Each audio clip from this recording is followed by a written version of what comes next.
2. Welcome back, everyone. I'm Rob Booker. Welcome to our FX Trading 101 lessons, MetaTrader indicators. We just talked about the momentum indicator, and we're just about to talk about divergence, Rob Booker style. But before we do that, we have one more indicator I want to add to the chart.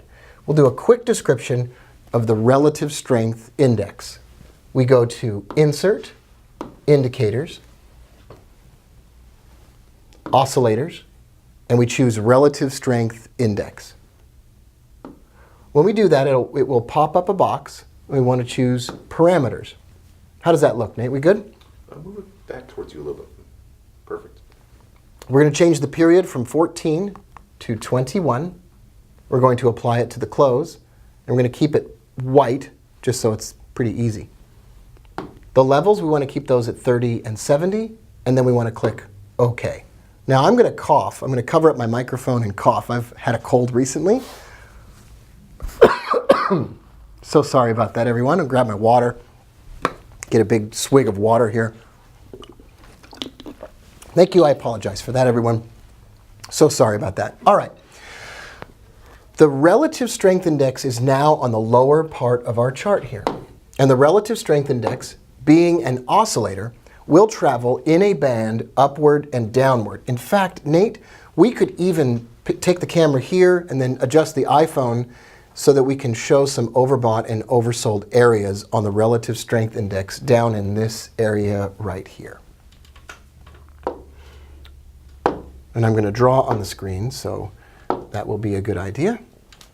So right in this area right here. Okay. All right. You'll notice on the relative strength index, a line above and a line below. These are overbought and oversold boundaries. If price crosses that boundary on the top, we would refer to it as overbought. And if it crosses the boundary on the bottom, we would refer to that as oversold. Now we can go back to the main camera, Nate, and I'm going to see if we can even pull this up. If we can, we'll pull this up and we'll even get a better look at it. Nope, we're not able to pull that up, so we're going to go back to our sketching tool.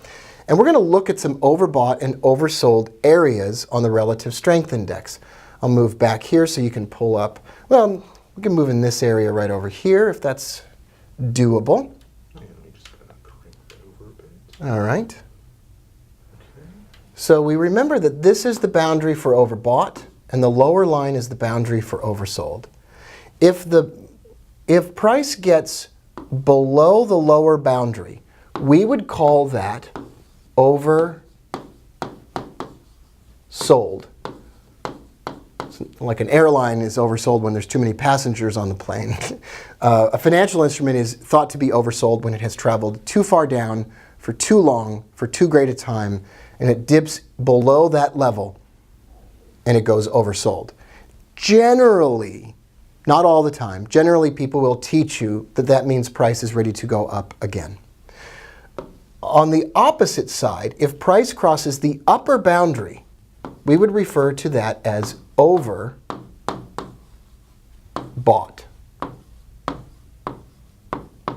Generally, but not always, that is viewed to be a condition where the market has moved up too far too fast and is ready for a reversal and come back down. Price can stay overbought and oversold for quite some period of time. It doesn't have to reverse immediately. But these boundaries are meaningful to us. And they're going to be an essential part in building an indicator that we use for our charts. So far, what we have is price up here, the momentum in the middle, and the relative strength index at the bottom. When I come back, I'm going to put all these things together into one package and teach you about divergence Rob Booker style, or in other words, Knoxville divergence. I want to thank our sponsor, Forest Park FX, for making these videos possible. If you're interested in trading FX, you can contact Forest Park FX to open an account and get cashback rebates on every trade you place. You can probably say this by memory already. Contact Forest Park FX at forestparkfx.com. Forex trading carries a significant risk of loss. Terms and conditions will apply, and I'll see you in the next video.